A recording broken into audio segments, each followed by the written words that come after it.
Well, hello everybody. Welcome to this episode of this series for Talk to the Entities. I'm Christel Crawford and I'm an Access Consciousness certified facilitator, but I've been a Talk to the Entities facilitator for 5 or 6 years now. And I have so many things that I could tell you about Talk to the Entities in terms of the gift that it's been to me. What I thought I would do is tell you some of the most interesting things. The first thing I want to tell you is that this is absolutely one of my favorite specialties, if not my favorite specialty in the body of work of Access Consciousness. And the reason is that Talk to the Entities, from my point of view, is a being, knowing, perceiving, and receiving class. And guess what? Guess what it is when your life doesn't work? Guess what you're doing? You're not being, you're not receiving, you're not perceiving, you're not knowing. So, what I find is really incredible about the spirit world is one, that it exists, and two, that when you choose to say yes and open the door to all that weird, and yes, I get it, I have a story about that too. Um, what rushes in is yes, all the awareness of all the entities, but more of you. Your willingness to choose to say yes to working with the unseen world is a saying yes to you. I have never seen so much change as I do when an entity is cleared, acknowledged, when entity ability is claimed and owned. So let me tell you one of my most dramatic, the story that is the thing most people remember me for, and that is the time that I cleared my mom from my body. Now, this was about 4 years ago, actually, the month that I met my current husband. There's a lot of connections here that we could make. So I had been I had been an Access certified facilitator for 6 years. I'd been a Talk to the Entities facilitator for like a year and a half. And so I say that because it was in my awareness, entities were in my awareness. You guys have all maybe you've taken the foundation class. We start talking about entity stuff in foundation right after bars. We are introduced to the reality of entities quite early in this consciousness exploration. So it was in my awareness that entity stuff could be going on. And the thing with entities is they exist. If you look at even the death stats and the birth stats just for people in bodies, there's massive turnover every day to the tune of 200 to 300,000 a day. So to be silly and like go, well, that can't be true and spirits aren't real is to hurt because they are and they exist. So when you function in your life as if they don't, then you get to be at the effect of what's going on. And so long story short, I was pretty advanced in my journey. I was taking a break from traveling around and facilitating a lot of classes. I was vacationing in Ontario with my friend. We were taking a month at an Airbnb just to work, be, cook, enjoy. Well, it was also my birthday month. And as I was creeping up to what I think at that time was my 44th birthday, I was looking in the mirror in the mornings, and the first thoughts in my head were, God, I look like my mom. This could be so many things. I mean, if we weren't going to include the conversation of consciousness, we could blame it on genetics. But I had the conversation of consciousness in my world. This could be biomimetic mimicry. I could be mimicking my mom's body's pains, pathways, and realities.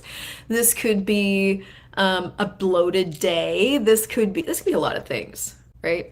And so how do you discover what something is? You ask a question. And one of the things that I've learned about entity work is that it really, really assists when you ask an entity related question, especially after you've said yes to your abilities. And I had said yes in a big way. I was a facilitator of this work.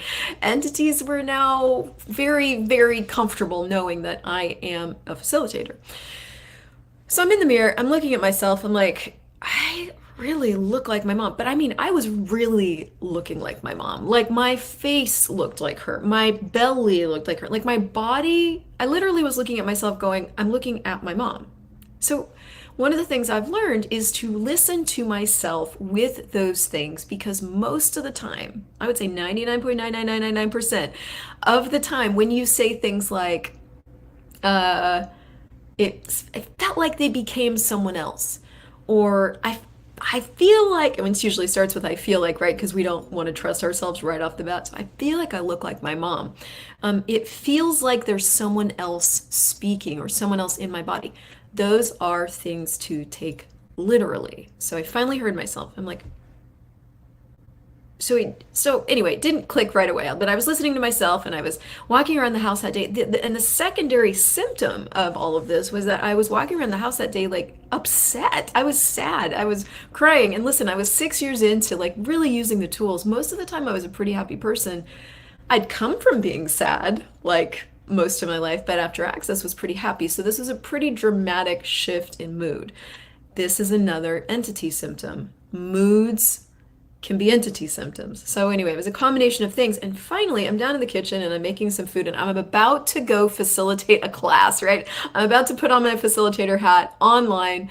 And 5 minutes before it hits me, I'm like, is my mom in my body? I got this massive yes. I went get out, which is not a technical tool, but does work. And my mom flew out of my body and basically bounced up against the wall. Now, the weirdest part of this story is that at the time, my mom, and now my mom still has a body here on this planet. And that was a primary thing of like, it really didn't occur to me to ask the entity question because technically she's still alive. But what we start to learn with Talk to the Entities is that beings and bodies can be connected and sort of be the same thing, but not really. Like basically you can walk into a body, you can walk out of a body. A body can have multiple beings going on, right? Bodies are this thing that can be recycled, as it turns out. And so if you want to know more about that, you want to jump into a conversation about walk-ins. But I walked into this body when I was 10 years old. So for what reason could she not have walked out of her body into my body? She absolutely could have. And it turns out, as I found out later from talking with her, this is a talk to the entities, I was talking with this entity, that she had walked out of her body when I was 25 and walked into my body because that was the age that I left home. And she didn't talk to me for like 2 years after that. And there were so many things that happened. Like, so she walked out of her body into my body at 25. I walked out of the family home into the rest of my life. And she had been in my body since then. And it was so crazy because so many things that I had had no explanations for clicked into place as all of this was downloading to me. And so this kind of took 2 or 3 days after I like get out, facilitated my call, and then I literally sat with her in the kitchen. It was it was a process, right? It was one of those things where I sat with her and allowed her to just be there with me. And in the Talk to the Entities classes, we start educating you and me on communicating with entities. And there's pathways you can take. And one of the pathways is to find out if the entity is there for you or someone else. With this particular entity, that pathway occurred pretty quickly. I could very instantaneously, I knew that she was there for me. I knew that she was there to be codependent with me. I knew that she wasn't there to gift me, she was there to use me. And that had been true like our whole lifetime, this lifetime. And so I just let it be there for 2 or 3 days. Now, when you clear someone or when somebody exits your body, you can clear them right away. Or you can take your time. Like there's no rules to this. And so I really just let her hang around for 2 or 3 days. One, this was a pretty big deal for me. I was very, very close to the being that I called my mom, to this particular being, when she was in my mom's body. She felt like she was my only friend. She was probably my best friend. I really suffered a lot when I left home. I cared a lot about her. I actually left home to go create myself into someone that was better at relationships because she told me I was so bad at it.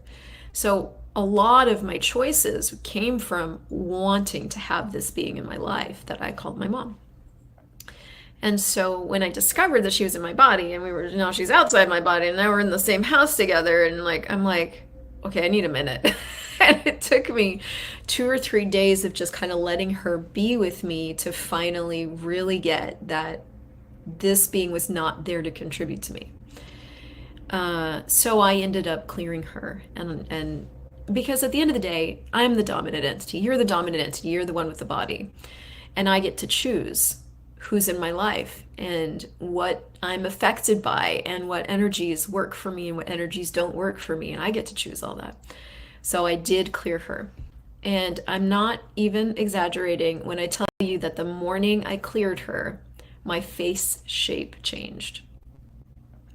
I had more clarity in my world about what I wanted to do with my life than I had ever had before. And my belly shrank by half. Literally, choosing that changed my physiology and my psychology. And what I see more than anything else is that we are affected by our awareness of an interaction with the spirit world that we aren't acknowledging is happening. And that ranges from like being just being aware of all these beings to being inhabited by beings. And that's not scary. That's just like there's many, many times in our life where we've put up the for rent sign over our head by giving up, wanting to die, doing big bunches of drugs and alcohol, and or we walked into the body we're in now and there's still original occupants in there, and or we're a portal and we don't know about it. And so what's the disservice that this reality's done for entity work is they've made this wrong and weird so that we don't explore it. I know I had a big long period of my life where I was an evangelical Christian and this stuff was of the devil. Well, what greater way to kill curiosity or kill a lost ability than to make it of the lowest order?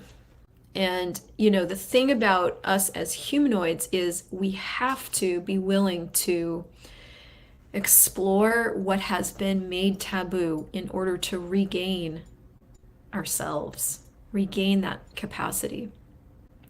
So, one of the things you can start to add to your life that I think is incredibly helpful is add the question, am I aware of entities or demons here? And here could be in my body. Am I aware of entities or demons in my apartment? Yes or no? Am I aware of entities and demons in the apartment building? Yes or no? And then use the basic clearing tools because those really do handle 80%-ish of entity activity. But start to include the fact that you're aware of this stuff. That to me has been one of the greatest gifts. And I would say secondarily to that, start learning what your entity awareness symptoms are. And this has been a pretty crucial tool in my relationship, for example, a tool you wouldn't consider a relationship tool. Knowing when the person I'm with even is being himself or someone else, asking myself to know whether or not he's just being his dad because he learned to be his dad, or he's being another being. Because you will also notice the people in your life flipping in and out of being other beings. And you're not crazy, you're aware. But you can't necessarily get them to know that that's what's happening. You have to be willing to know what's happening. And then you have to empower yourself with the tools to work with that, if you choose. So what would it take to really include your ability? What would it take? What would it take to add more question into your world about what you're aware of, to really start to actively participate in what's possibly occurring for you, and to start getting clearer and more willing to be clear on what you're aware of and how you can work with it? And, what would it take for you to be brave enough and strong enough to stand in your own skin and go, look, I am this, I have this ability, now what's it going to take for me to be willing to work with it? Good luck. I'm here for you if you need it, and I will see you in the next conversation. Bye for now.